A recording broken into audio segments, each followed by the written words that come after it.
We talked earlier about the differences between real and nominal GDP. Well, let's look at an example of how we might measure real versus nominal GDP.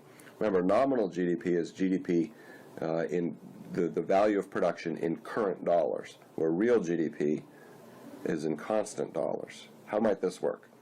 Suppose we looked at an economy where two goods were produced, cars and computers.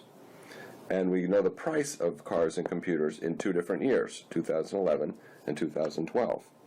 Well, when we look at this, we can see that there are more cars produced in 2012 than in 2011, and more computers produced in 2012 than 2011.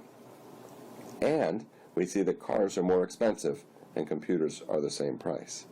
So if we were trying to figure out what nominal GDP is in each year, what we would do is we would say, how much does it cost to buy the cars that are produced? It would be 4 times 10,000, or $40,000 worth of cars, plus $5,000 worth of computers.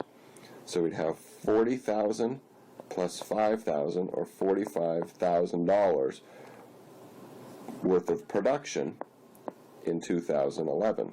This would be nominal GDP. Now what about in 2012? In 2012 there's 5 cars and they cost $12,000. So 5 cars at $12,000 each is $60,000. And there's 3 computers at $5,000 each. That's $15,000. So nominal GDP in 2011 is $75,000. Right? So these will go to these different years, and again, that's nominal GDP. But why did it go up? Did it go up because we produced more, or because prices went up? You can't really tell. So we want to look at real GDP instead. So real GDP, you have to fix the prices somewhere. That's why we call it constant prices. Suppose we choose 2011 as the base year. 2011 will be the year that we use the prices from. So we'll figure out how much would it cost to buy what's produced in 2011 using 2011 prices.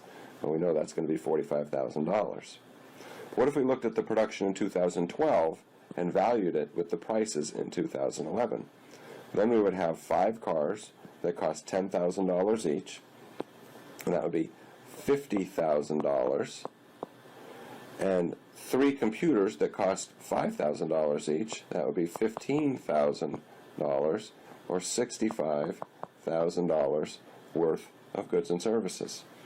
And we know that that's gone up because production went up, because we kept prices constant at the base year prices. So when we look at real GDP and nominal GDP over time, it's more useful to look at real GDP, because we know that if it has gone up or down, it's because production has gone up or down. Nominal GDP goes up when prices go up, but it also goes up when production goes up. So we want to be very careful and look at real GDP over time. Now once we can compare nominal GDP and real GDP, we know the only differences are changes in prices.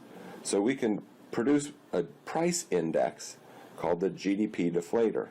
It's an index that measures how the prices of goods and services included in GDP have changed over time. How do we do that? Well, the GDP deflator for any point in time is equal to the nominal GDP at that point in time divided by real GDP at that point in time times 100. And that'll give us a price index at that point in time, and it's called the GDP price deflator.